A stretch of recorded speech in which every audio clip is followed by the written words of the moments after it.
Depois da morte de Josué, o povo de Israel passou por mais de 300 anos nos quais não havia rei em Israel. Cada um fazia o que achava mais reto. 2 vezes em Juízes 17, versículo 6 e Juízes capítulo 21, versículo 25, há um refrão. Naquele tempo não havia rei em Israel. As pessoas faziam o que bem entendiam, mas o leitor sabe que havia um rei em Israel. Deus era o rei. Então, embora a falta de um rei humano fosse a causa de uma anarquia moral e política, a presença do Deus soberano, por mais velada que fosse, significava que a realidade do reino nunca está em dúvida. Durante esse período, se repetia várias vezes o mesmo ciclo.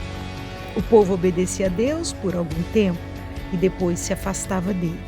Quando eles se afastavam de Deus, em sua rebeldia, um povo inimigo os oprimia.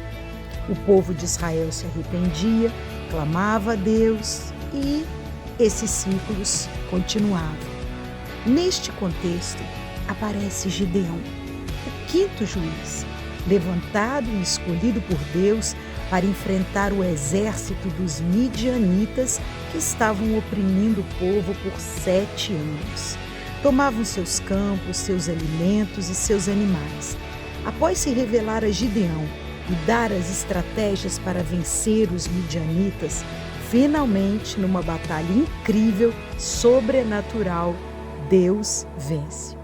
Gideão se destaca na história não por ser um grande homem, mas por ter um grande Deus.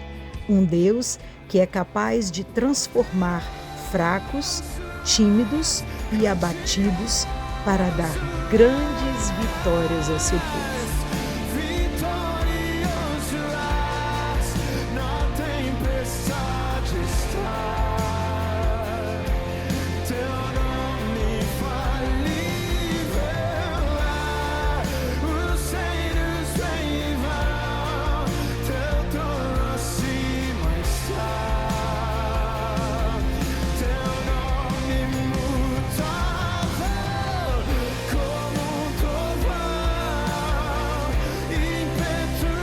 O poder que se aperfeiçoa na fraqueza.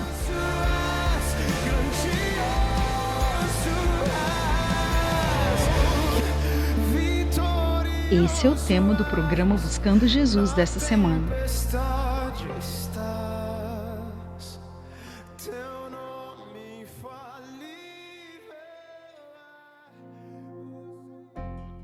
Olá, amados. Em Hebreus 11, na galeria dos heróis da fé, nós lemos assim: o fato essencial da existência é que esta confiança em Deus, esta fé, é o alicerce sólido que sustenta qualquer pessoa que faça a vida digna de ser vivida. É pela fé que lidamos com aquilo que não podemos ver. Foi um ato de fé que distinguiu os nossos antepassados, elevando-os acima da multidão.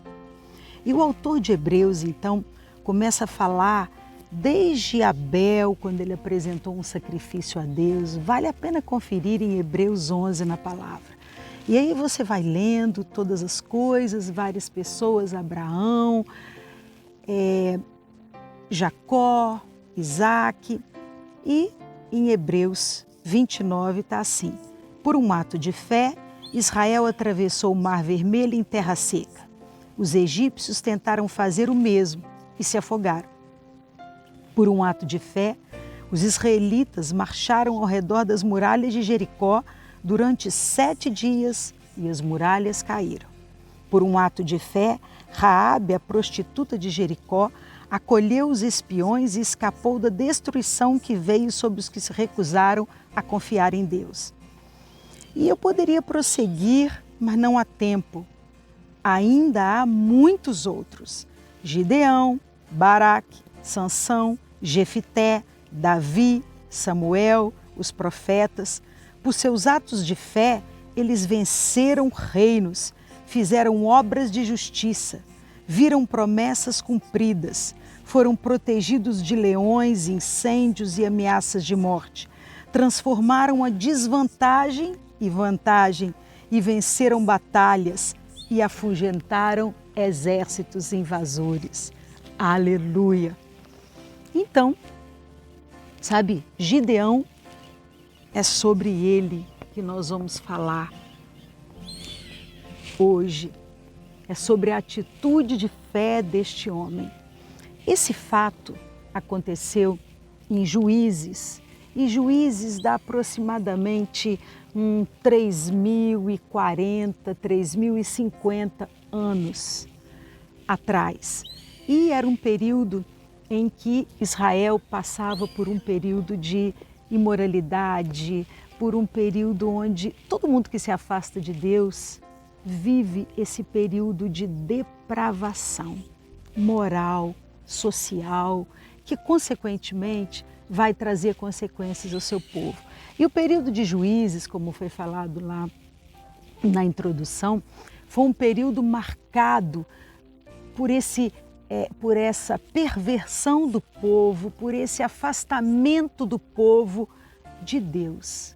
Isso prova que todas as vezes que estamos afastados do eterno, afastados do amado, as coisas não andam bem. E aí, era quando Deus levantava um juiz, alguém clamava, Deus levantava um juiz e essa pessoa governava sobre Israel. Essa pessoa, e foram vários juízes, várias pessoas que foram usadas por Deus na época.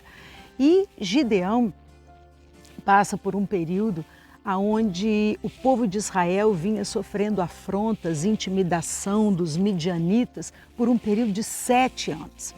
E eles faziam o seguinte, quando o povo plantava, no período da colheita, eles apareciam com seu exército numeroso e eles acabavam com a colheita do povo.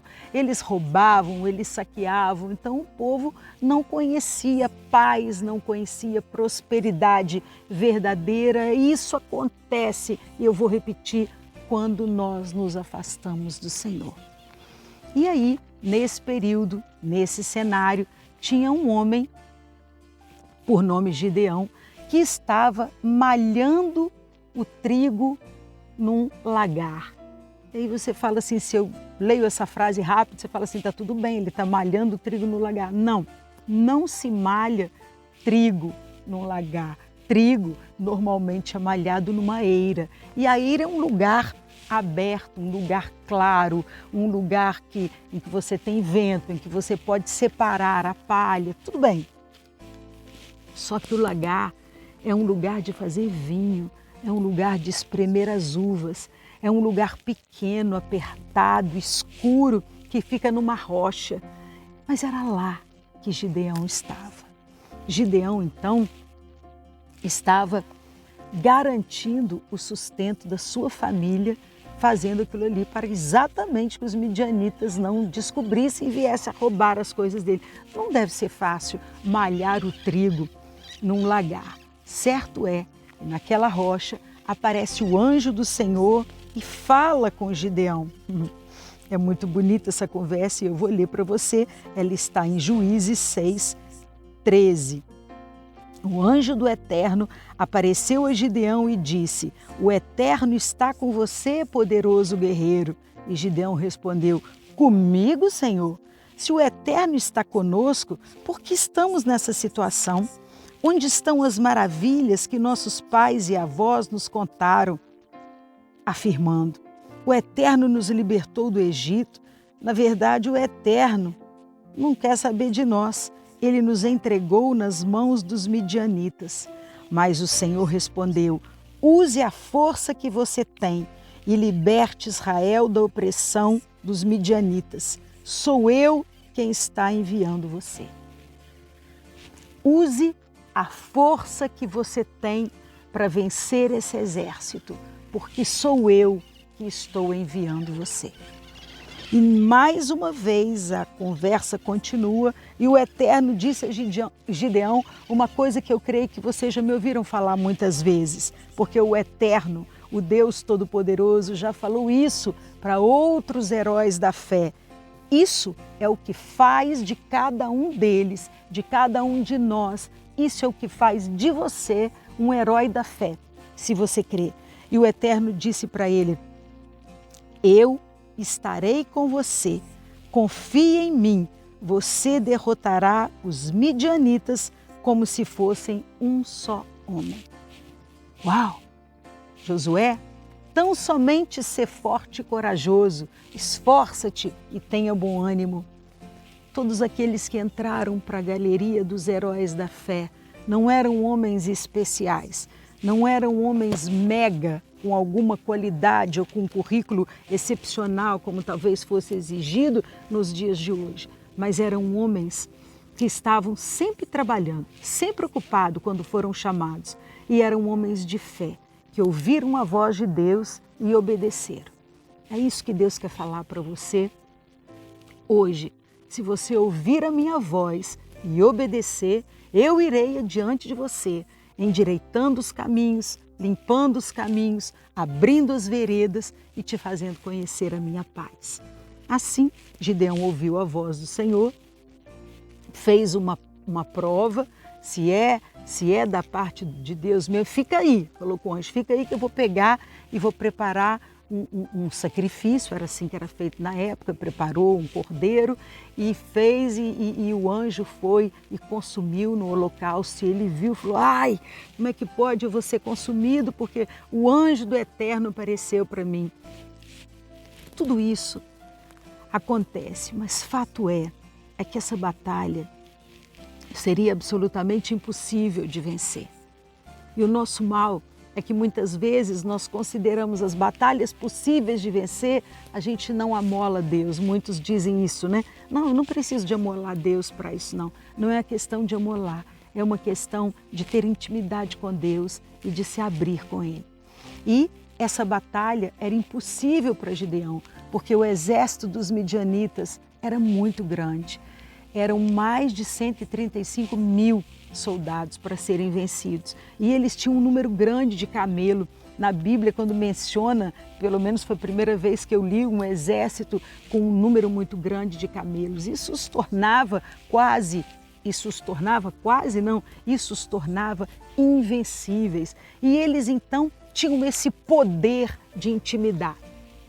E aí vai uma outra coisa que Deus quer falar com você. Intimidação não provém de Deus. Levante-se, erga-se, porque toda vez que você é intimidado, você precisa reagir, porque a intimidação nunca vem do Eterno, nunca vem de Deus para a minha vida ou para a sua vida.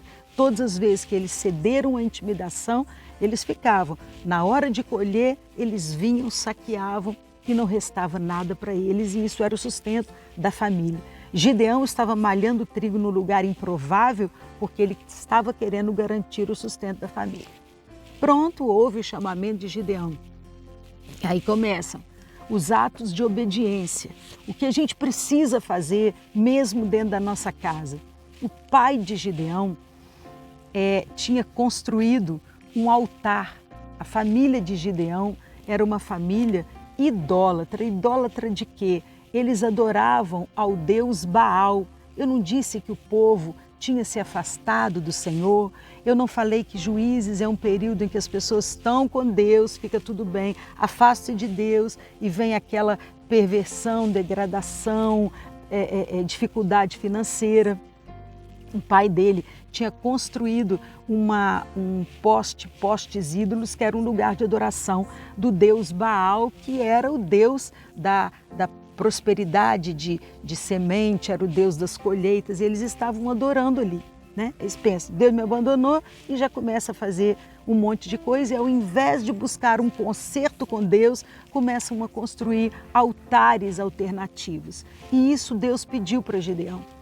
Gideão vai lá e derruba os altares e constrói um altar de adoração, ou seja, derruba os altares. Gideão vai, derruba os altares de madrugada do pai dele e constrói um altar de adoração a Deus, ao Deus verdadeiro. O nosso Deus não precisa de altar, mas Ele não deixa a glória dele, não dá a glória dele para ninguém.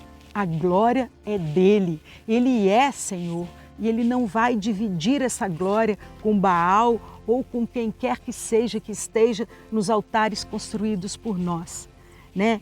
Diz a palavra de Deus que é com ciúme que o Espírito Santo anseia pela nossa vida.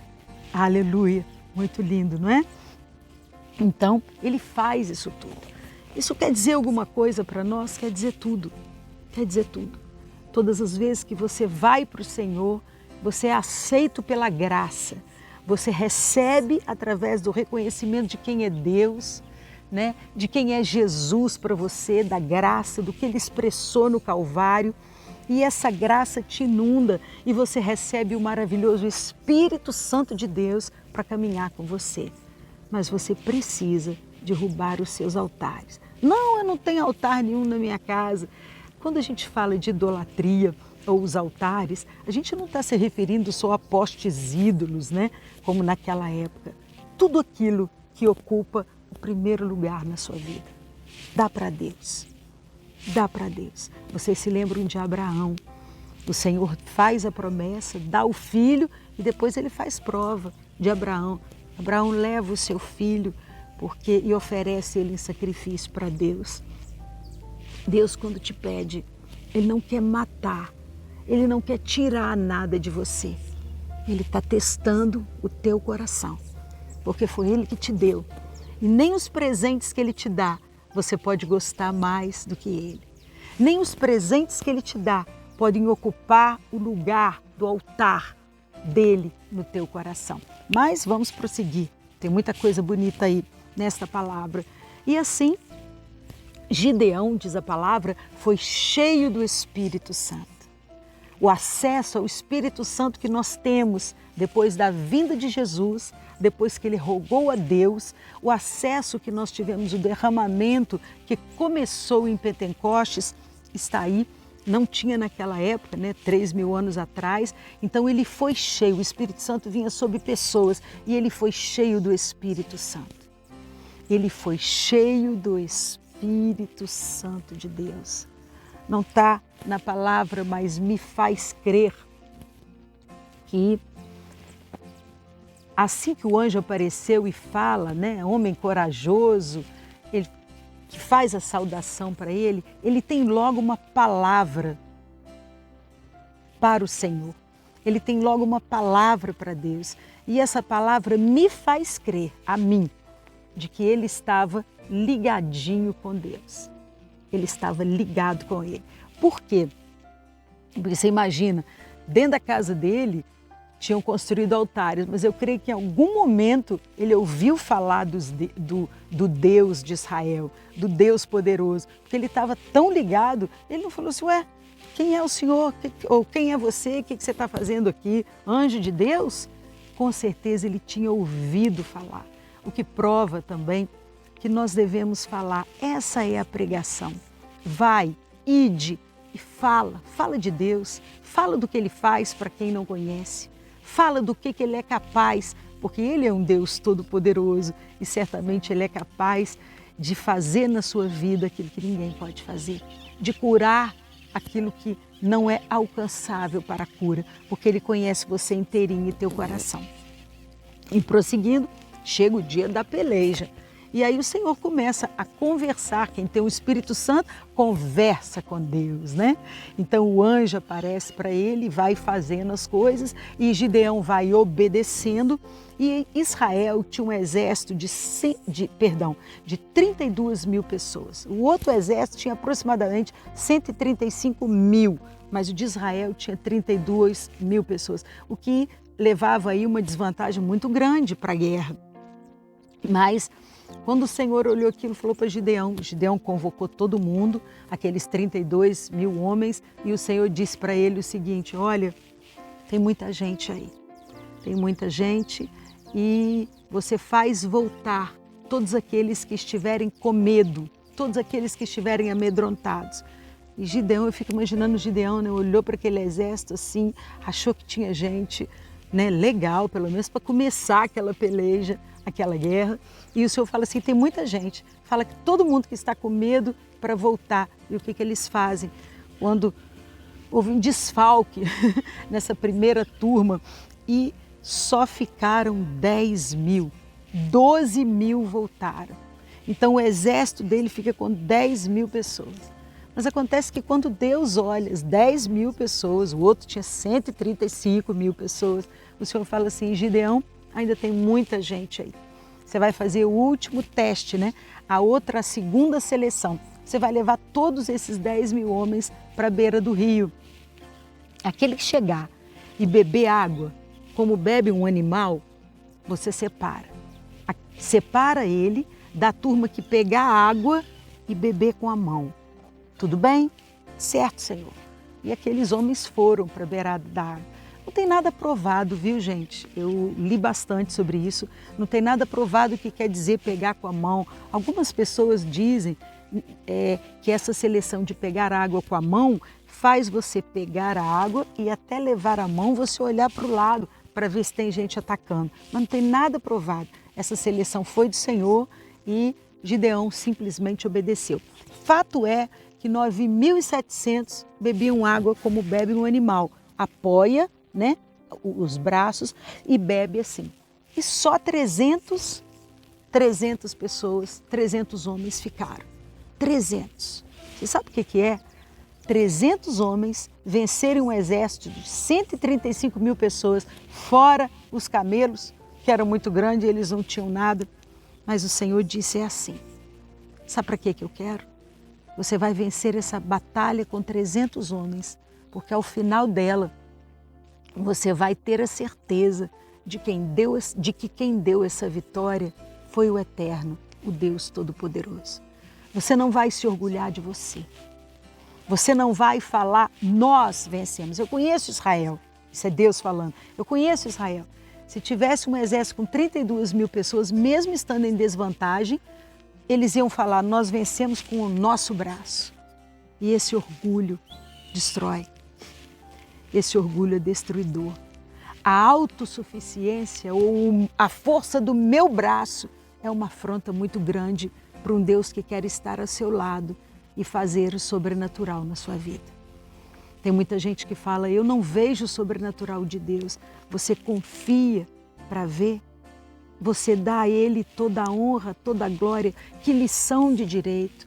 Não foi o seu braço, não foi você que fez com Deus. Foi Deus que fez usando você. Foi o poder de Deus que se aperfeiçoou na sua fraqueza. Foi o poder de Deus que se aperfeiçoou na minha fraqueza para que eu conseguisse. Foi o poder de Deus que veio sobre um homem sem coragem, um homem que estava escondido, malhando trigo no escuro, para fazer dele um campeão naquela batalha. Gideão e seus 300 homens. Agora, como que eles ganharam essa batalha? Aí vem uma estratégia incrível, né? Porque Gideão obedeceu. Você não vê Gideão introduzindo nada assim. Sabe o que é, Senhor? Olha só, eu acho que ficaria melhor se a gente conseguisse ir para essa batalha mais ou menos meia-noite e meia. Não, Gideão obedeceu. E Deus disse para ele, claro que Gideão teve medo, porque na hora que Gideão subiu e olhou o exército dos midianitas, ele falou: meu Deus, é muita gente. E o Senhor fala com ele assim: pode ir lá, você vai ver o que eles estão falando. E Gideão vai como espia, só ele, e vê um guarda conversando com o outro. Eu tive um sonho em que o Senhor estava com Gideão. Olha que coisa, né? Porque o Senhor estava com Gideão e ele vinha e acabava com os exércitos dos midianitas. Um sonho, um guarda falando para outro. Então o Senhor providenciou até isso. Gideão ouviu aquilo, voltou cheio de confiança para o acampamento, ficou lá quietinho. Quando foi às 11 horas da noite, uma hora em que na troca de guardas, estava tudo escuro, né? Não tinha lâmpadas naquela hora, tudo. Um exército estava saindo, um turno estava saindo e outro turno estava chegando. Exatamente nessa hora, o Senhor fala assim: Gideão, essa é a hora de invadir. De que forma, Senhor? Você vai 300 homens na frente, 100 homens na frente, mais 100 homens atrás e mais 100 homens, assim, em camadas. Vocês não vão levar uma espada, olha que coisa incrível. Vocês vão ganhar essa guerra de que forma? Numa mão, vocês vão estar com chofar. né? Aquele chifre que cantava. Numa mão o chofar e na outra mão eles estavam com cântaros vazios com uma tocha de fogo. É muito legal. Então o que acontece? Chofar faz o barulho.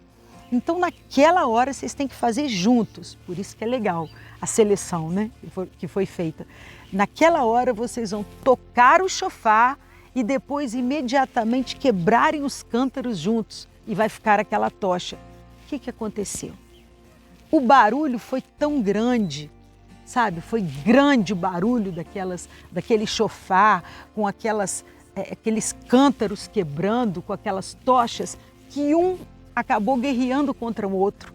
Um midianita guerreou contra o outro, saiu tão assustado com o barulho, com o temor, que eles saíram correndo. Então, veja bem, assim eles venceram a guerra, essa estratégia.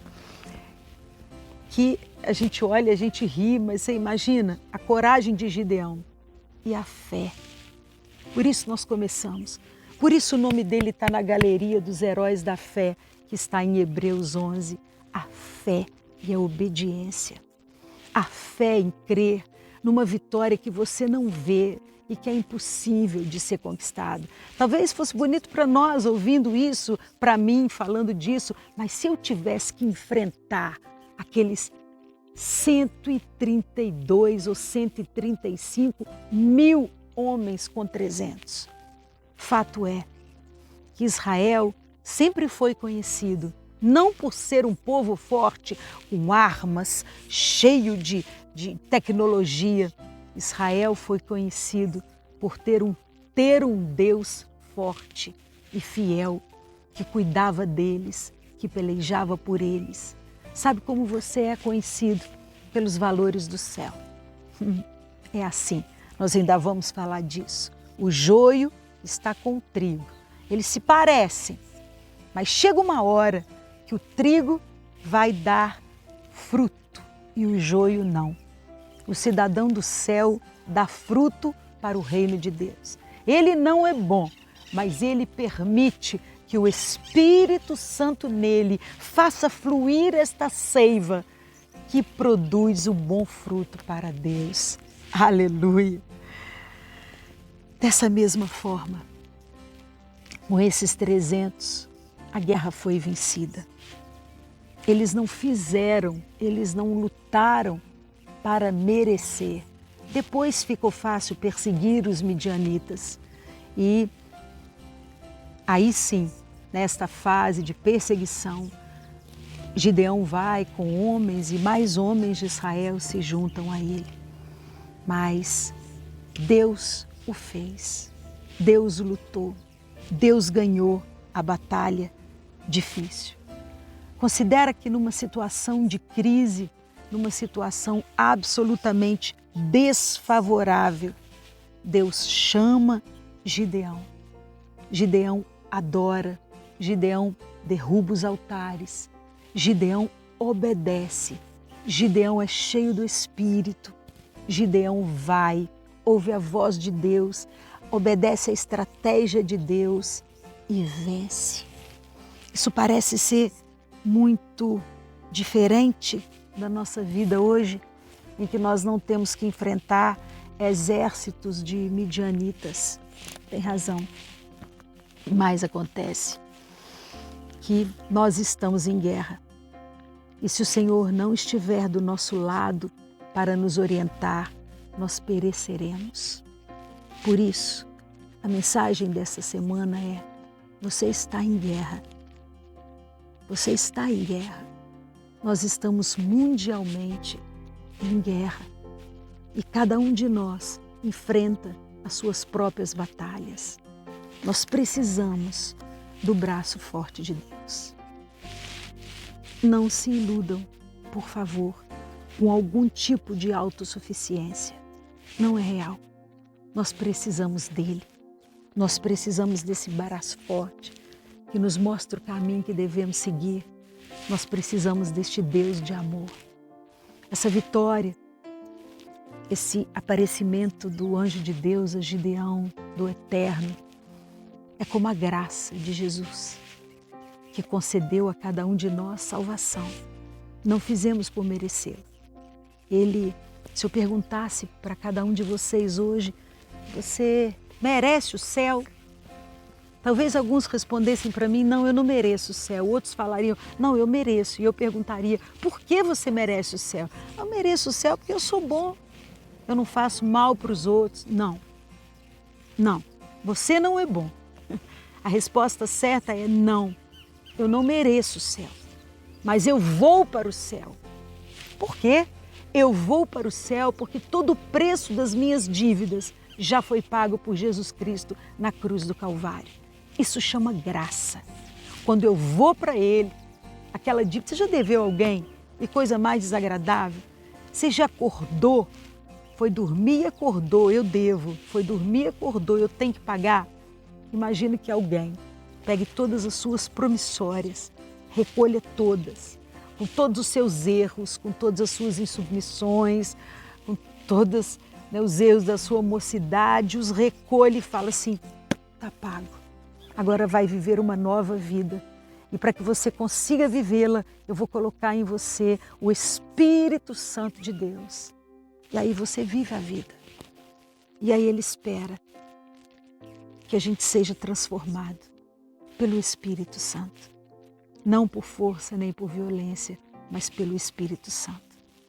Nessas suas batalhas, ore, esteja com o Senhor, porque Ele está com você. Ele te observa, Ele observou onde Gideão estava. Por que foi Gideão chamado? Porque ele era forte, porque a família dele era perfeita, porque ele vinha de uma linhagem, nada. Tanto que ele fala isso para Deus. Por que eu? De uma linhagem, de uma família pequena, de uma família, eu sou sem importância, eu sou pequeno. Nós somos assim, nós somos pequenos, sem importância. É aí que o poder de Deus se aperfeiçoa, na minha fraqueza, na minha insuficiência. Eu poderia continuar falando muito tempo sobre isso, mas não adiantaria, porque o Espírito Santo é quem ministra para nós. E o que eu quero orar? Eu quero orar para que a sua semana seja cheia do Espírito Santo. Para no momento que você enfrentar as suas guerras, você se lembrar de colocar o Senhor à frente. Você falar com Ele, Paizinho, eu não dou conta, eu não posso enfrentar esse exército sozinha. A minha força é pouca, eu preciso do seu agir sobrenatural. Não seja intimidação do inimigo na sua vida. Durante essa semana, enquanto você estiver caminhando, creia no amado, confia nele, chame por ele, certo? Eu vou orar. Paizinho, eu te agradeço por esta palavra, eu te agradeço por esta revelação. Eu te agradeço pela tua bondade, pelo teu amor derramado sobre nós. Eu te agradeço porque tu és bom. Eu te agradeço, Senhor, porque o Senhor tem nos fortalecido apesar da nossa fraqueza. O Senhor se mostra forte, o Senhor nos capacita para vencer as batalhas em teu nome, usando as armas da fé, que é a oração, usando o louvor, a adoração, a dependência do Senhor para vencermos as nossas batalhas.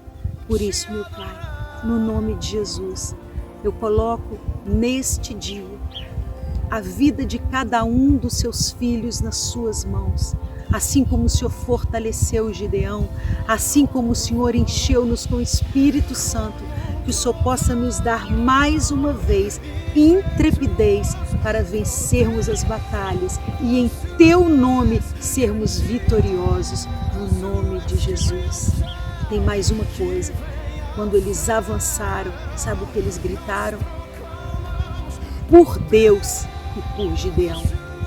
Por Deus e por Gideão. Por Deus, seja esse o seu grito de guerra. Por Deus, seja você e ele. Por Deus, seja Deus e Sandra a vencerem nesta semana para a honra e glória de Jesus. Fiquem com Deus, na paz e na graça, naquele que além de tudo enche a sua vida de alegria e esperança.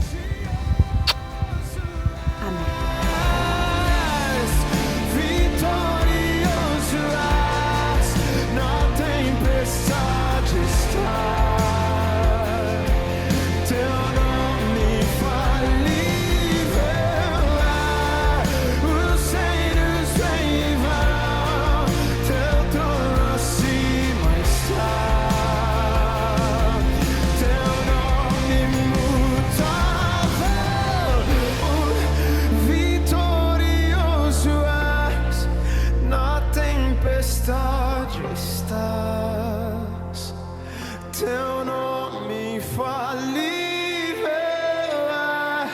Os reinos vêm e vão, teu trono acima está, teu nome